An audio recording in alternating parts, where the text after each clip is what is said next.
যদিও সামাজিক যোগাযোগ মাধ্যমগুলো বন্ধ রেখেও আন্দোলন নিয়ন্ত্রণ করতে বেগ পেতে হয় সরকারকে।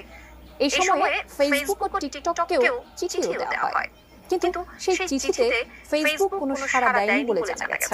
বিস্তারিত মোহাম্মদ সোহাগ বিশ্বাসের রিপোর্টে। আমরা ইন্টারনেট বন্ধ করতে বাধ্য হই 4G আমরা কিছুটা আমরা কমিয়ে 2G তে নিয়ে আসলাম। কেন নিয়ে আসলাম? কখনো ইন্টারনেট শাটডাউন হয়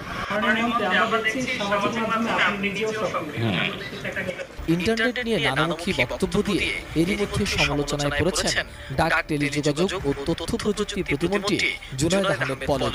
ভিপিএন ব্যবহারে সবাইকে সতর্ক করলেও সবসময় ফেসবুকে সরব ছিলেন তিনি। এবার ইন্টারনেটে গুজব ও সহিংসতামূলক কন্টেন্ট ছড়ানোর ব্যাখ্যা চেয়ে ফেসবুক, টিকটক সহ অন্যান্য সামাজিক যোগাযোগ মাধ্যমে চিঠি দিয়েছিল বাংলাদেশের টেলিযোগাযোগ নিয়ন্ত্রণ কমিশন বা বিটিআরসি। 31 জুলাইয়ের মধ্যে এই ব্যাখ্যা দেওয়ার